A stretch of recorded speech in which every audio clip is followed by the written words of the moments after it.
Já, mamma bað mig að skila inn kveðjum til ykkar hér í Eyjum. Það var sérstaklega þeirra sem muni eftir henni, sem þekkja hana. Hún mjög ánægð að málverkið sem loksins kom hingað til Eyja og hún líka mjög ánægð að ég komst að þennan aðeins. Það leit út fyrir á tímabilið, ég kemst ekki vegna annað en ég hér og ætla að fá mig að lesa þetta gjafbréf frá henni og afhenda málverkið. Þannig að bara lesa það sem hún skrifaði undir þegar hún ákvað að gera verkið. Ég undirrituð Jóhanna Hermannsdóttir, fædd 1. júní 1929 í Vestmannaeyjum, færi með gjafabréfi þessu, listaverkasafni Vestmannaeyja að gjöf málverk eftir Guðna Hermannsen, listmálara, með neðangreindum skilmálum. Myndin heitir Hefnd Helgafells og keypti hana sumarið 1972 af Guðna æskuvini mínum. Hefur hún verið í minni eigu alla tíð síðan og prýtt heimili mitt í Bandaríkjunum. Af sögulegum ástæðum tel ég að myndina beri að varðveita í listaverkasafni Vestmannaeyja. Ef af einhverjum ástæðum verður sú breyting á að stjórnendur safnsins sjá sér ekki fært að varðveita myndina eða hafa hana til sýnis fyrir almenning með reglubundnum hætti, skuldbinda þeir sig og safnið hér með til að skila myndinni tilbaka til mín eða fjölskyldunar og að myndinni undir engum kringumstæðum verði seld eða afhent öðrum aðilum. Jóhanna Hermannsdóttir.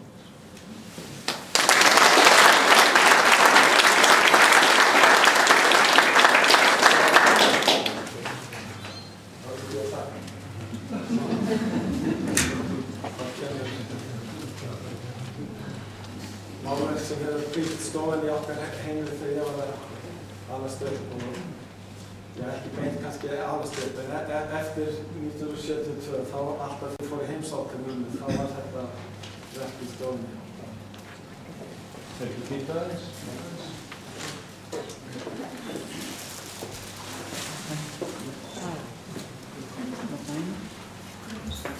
Það sem ég væri þá, ég væri örlítið taktabótt. Ég skila kærumferðin til móðina frá okkur. Takk fyrir það.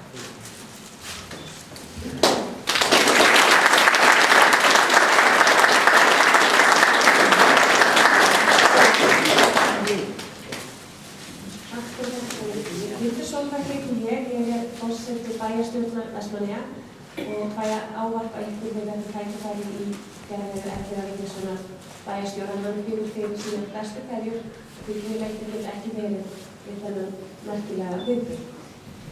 Og það er með mikilli lofningu sem ég veiti viðtöku þessu einu af merkustu málverkum Vestmannaeyja. Og ég ætla að gera þó svo þessi dýrmætu gjöfverðinni seint fullþökkuð að þá ætla ég að reyna að gera heiðarlega tilraun til þess að koma því í orð. En eins og hann fór svo vel yfir hérna áðan hann Helgi Bernódus að þá datt Guðna Hermannsen það í rauninni ótrúlega í hug sem að engum datt í hug, Hefnd Helgafells. Og malartakan í Helgafelli skar hann eins og svo marga aðra að innstu kviku. Og ég hef fylgst með komu málverksins hingað til lands og það hefur glætt stolt mitt en eins og margra annara að vera Vestmannaeyingur. Að sjá hversu margir hafa lagt sig fram við að skila þessu merkilega verki heim til Vestmannaeyja.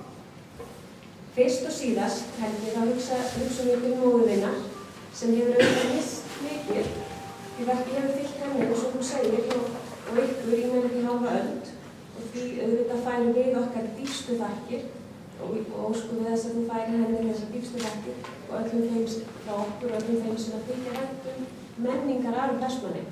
Því að þetta er vissulega orðinn merkilegur steinn í þeirri sögunni. Stefán Haukur Jóhannesson, áður ráðuneytisstjóri og sendiherra í London, tók málið að sér sterkum höndum í upphafi og fór ásamt konu sinni, Halldóru Hermannsdóttur eða Dóru, og Einari Gunnarsinni fastafulltrúa í New York og hans konu, Elísabetu Þórðardóttur, heim til Jóhönnu að ná í málverkið. Og utanríkisráðuneytið lét svo smíða forláta kassa utan verkið sem það kom í til Eyja. Icelandair Cargo flutti síðan verkið okkur að kostnaðarlausu yfir hafið Það fóru fremstur í flokki Eyjamennirnir Gunnar Már Sigurfinnsson, framkvæmdastjóri, og Karl Óðinn Guðmundsson, yfirmaður skrifstofunnar í New York. Flytjandi átti svo síðasta spölinn í að koma verkinu yfir hafið til Eyja. Þá vil ég ekki síður þakka Gísla Pálssyni, prófessor og Eyjamanni, fyrir að hafa átt frumkvæðið að því að ræða við Jóhönnu mikilvægi listaverksins fyrir Vestmannaeyjar. Það var einmitt í þeirra samtali sem að Jóhanna fyrst nefndi þá ósk að málverkið kæmi aftur til Eyja, eins og fram hefur komið. Og að lokum ítreka ég þakki mína til Jóhönnu og Helga sona hennar fyrir það ræktarsemi að vilja að málverkið yrði geymt hér í heimabyggð og fyrir okkur öllum til að njóta. Ég bið svo Kára fyrir hönd Listasafn Vestmannaeyja að gæta þessa dýrgripa vel og passa að sýna það reglulega við viðeigandi tilefni, því minning Guðna þarf auðvitað að lifa skært á meðal okkar Eyjamanna. Þessa listamann sem var hugsanlega eitthvað meiri Vestmannaeyingum af þeim ótrúlegu mörgu listamönnum sem að Eyjan hefur af sér alið. Og ég þakka auðvitað ykkur öllum sem er komið hingað til þess að gera þennan dag að þessum gleðidegi sem hann er. Takk kærlega fyrir.